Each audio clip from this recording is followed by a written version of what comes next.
Single shaft drive diesel, classic good looks and practical. Well, practical for some of you. Let me explain.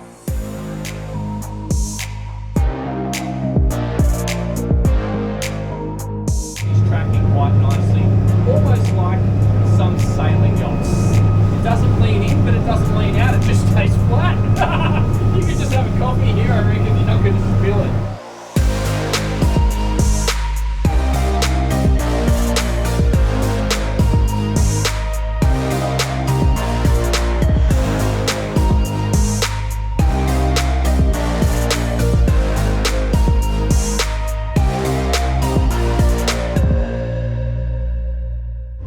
Yamaha 340 horsepower on this boat on a straight shaft, bow and stern thrusters, guys. And initially for this part of the video, I'm just going to roll straight through some swells because I imagine some of you will be using a boat like this for a whole variation of conditions. So I'm going to show you that right now, and then we're actually going to cut to some inshore flatter conditions where we will just see how the boat feels in the flat water, and then we're going to finish up in some close quarters situations or scenarios where I'm going to talk to you about the turning circle, the prop walk, and how these thrusters affect. Oh, there's some seals in the water. Hello, mate.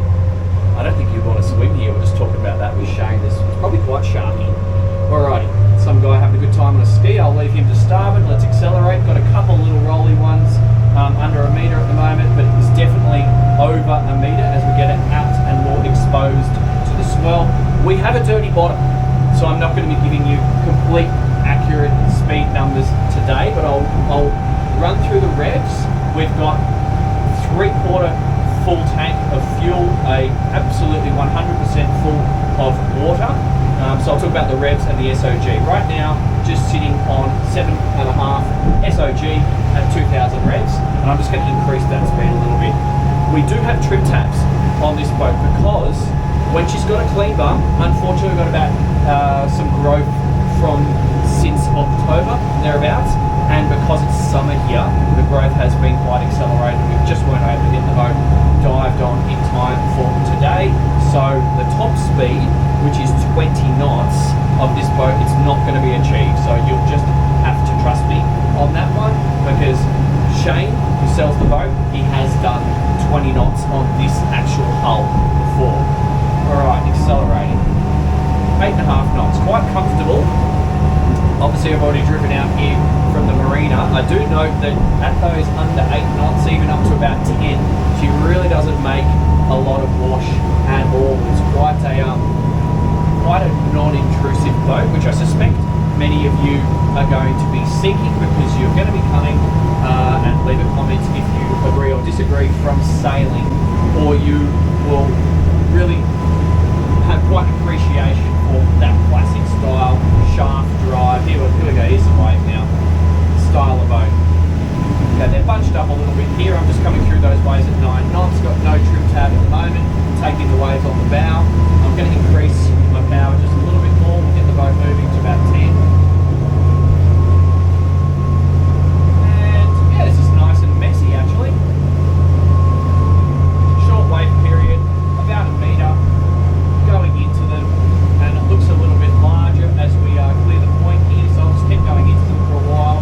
I'm just going to bash through a couple, and then once we've gone through a few of them nose on, we'll just take the boat, take the waves on the beam,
boat in the water rather than on the water, because obviously she's more of a semi-planing, not planing, displacement hull, as opposed to a planing hull, is what I was trying to say. I do mix my words sometimes, and you guys let me know in the comments. That's what you get with unscripted boat tests. Alright, so yeah, I can feel the boat being in the water rather than on. I have the swell now on my starboard bow and some waves coming through the beam. A note that none of this spray, we don't have any wind, but we do have swell, is hitting the windows. And now I'm going to turn down swell. So the centre of gravity being lower puts me in a position where I'm more confident to just cruise around and be comfortable in some rough stuff. So I have absolutely no issues with using a boat like this. Let's just increase our power, raise the tabs, and now we're going down swell. Absolutely no issues with using a boat like this for some coastal runs.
the noise levels really do drop quite considerably to the point where holding conversation and not needing to raise your voice is quite possible. We have some boat wash also rolling through here at the moment. So that's giving 2,250 revs, giving me an SOG of 8.7. I'm still making waves of my own wash at that speed. So let's just slow it down a little bit. Still being affected by this powerboat wash on my port side. 1900 revs. I'm actually just going to steer out to get out of his wash just to see what's happening. 7.5 knots, 1900 revs, and really starting to dissipate on my own wash. Still making a little bit, so if that's not no wash zone capable, let's go 1800. I just love how everything's so accessible. I can see the bow, I can see over the console just here, the stern. I can walk around, access to the foredecks easy with the stairs. We'll see that in the walkthrough. 1500 revs, 6.6 knots. That's very gentlemanly. The noise levels are fantastic. There's really no heat load. It's a very hot day today coming through this roof, so there's quite clearly quite a bit of insulation on this roof and wonderful airflow from these two side windows. I've got them fully retracted at the moment, so you could call out to people, but you've got a good amount of airflow. I've also got air being sucked down through that forward facing hatch there, so it's quite comfortable. I also note the hot sun is not hitting this windscreen because we've got quite a decent overhang of the roof forward. So 1500 revs, giving us 6.6 knots, not making any waves now, so that's not going to interfere or insult anyone around us. And let's just go, wow, you really notice those noise levels just almost disappear now at the 1300 revs, still giving us an SOG of 5.5 knots. So many of you who I suspect are sailors, that's your cruising speed. So really, really social, comfortable, and once again, no wash coming up and hitting the windscreen. So we're comfortable and we're not getting wet, which is interesting. I'm just going to speed it up one more time before we go and find an anchorage and do some close quarters maneuvering, because I'm just going to see how she behaves at speed through a turn. Okay. Alright, clear to starboard. Turning.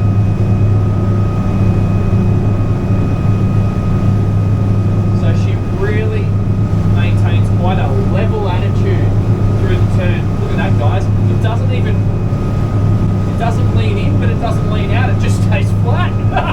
You could just have a coffee here, I reckon. You're not going to spill it. Let's go the other way. Okay, I can see all around when I'm looking for traffic. The pillar there is not too bad from a visibility perspective. This is very doable. I'm finding myself wanting to keep that bow lowered a little bit with the trim tabs at the flat water, just because the boat seems to run better. And look at that, no heel, excellent fizz, quite predictable, and the bow's just cutting up any little wind chop that we're now starting to see come across the big water. Really, really nice. Really, really nice.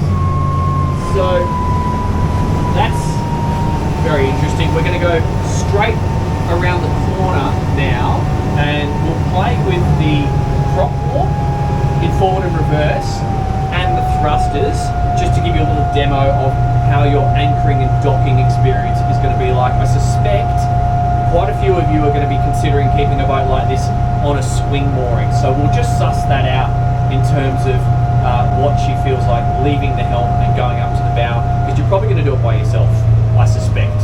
We'll just go do that right now. Okay, so here we are in the protected waters of a docking scenario and a swing mooring as well. So we're going to pick the swing mooring up at the end, and right now I'm just going to demonstrate the turning circle with rudder only. So we're just going to demonstrate. We've got a 4-blade prop and a decent sized rudder. I'm just coming in only at a couple of knots right now, 2 knots, 500 revs. I've done full lock to starboard, and we'll just go around this mooring and we'll just see how she behaves. Back's swinging out there nicely. I've just increased the power a little bit. So quite tight turning circle. So some of these lobster or down east style boats have got bigger keels than others, and so the keel might provide a bit of resistance when you're turning, so the turning circles can be a little bit wider, but this one is on the tighter side. If you just see on the video there, that's not bad. So you could actually come in on engine and rudder only in a lot of tight mooring situations. I've just straightened that there, and then I'm going to turn it again, and then we'll go downwind and we'll see what she's like in reverse. Okay, now I'm hard locked to starboard again, and you can see she's pretty good. She's pretty good. Okay, I've got my bow and stern thruster on, and I'm going to just put the boat in a situation where you can have some reference points. I'll use these docks over here. Beautiful area, by the way. This is Scotland Island. So all of these houses here are boat access only. Isn't that cool? Why can't everywhere be like that? I think that's fantastic. So, straightening the rudder, a little bit of reverse thrust. I'm going to use the thrusters. Okay. So, bow thruster and stern thruster, and let's just back it up.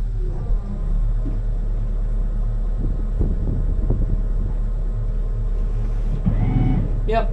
So I think just having the rudder centered and then just having your right hand on the throttle and your left hand on the thrusters is the way to do this. And you can just have your head looking aft, and probably don't move your head from forward to aft because you might get distracted, but I can actually control the angle of the boat or the bow and the stern quite nicely, because it's quite easy just to tap on those thrusters, and she does respond. They're not overly powerful, so you will need to use some forethought and position the boat properly, and then just tickle it up with the thrusters. Next thing that's going to be important for you to know is the prop warp. So I'm just going to stop the boat again. So all single shaft boats, when you put it in reverse and give it some juice, the prop's going to want to pull the boat one way or the other. So let's just do that now, quite clearly, to port. So what does that mean? You can use that prop warp to your advantage. I would favour pulling up along the port side of any dock whenever I can, because you can always thrust. You can thrust any way you want, but knowing that the prop's going to pull you into port, you can have a line out ready to go, and then just give it some reverse thrust, and the boat's going to want to favour that port side. So you will also use that to your advantage in any close quarters manoeuvring scenarios like this right here. So if I want to come into this mooring on my starboard bow, if I just give it a little bit of, do that, see how that, without a thruster, and I can actually line the boat up almost perfectly for collecting the mooring. Now I suspect many of you are going to do this by yourself, so one final little tidbit, obviously approach from downwind of the swing mooring. If you are doing this, you don't actually have to come straight at the mooring on a boat like this, because we have the thrusters. And if you are doing this by yourself, keep that mooring just out through this starboard window here, come up almost alongside it, and then stop the boat and then just thrust over to it. That's one way of making life a little bit easier for yourself. Have a nice long boat hook ready to rock and roll, because if you approach with the mooring underneath your bow, you're going to have that time where it disappears from out of your line of sight, and when you can't see it, you might run over it. So that's all I wanted to point out there. Okay, very useful. Engine off, secure on the mooring. So come on out the back. So, gentleman's boat, very much so, very appealing, single shaft drive, easy to operate, cheap to run compared to many of the other drive systems that you've seen on my channel. I suspect you probably already knew that, because if you're looking at something like this, you've probably come from a sailing yacht or you've had a shaft drive or been attracted to a shaft drive diesel boat like this before. It's predictable, it's stable, it's what you would expect of this design, and I think if you're going to run or you're looking to run a boat by yourself, it's very much possible. So it's that style of boat. So if you're interested in the walkthrough, that's a separate video to this one. I'll link to something else up on the screen right now so you can do some comparisons. I like it. They've been building boats in Turkey for a long, long time, and it's evident. Check this one out. It's definitely worth your while. Thanks, guys. See you in the next one.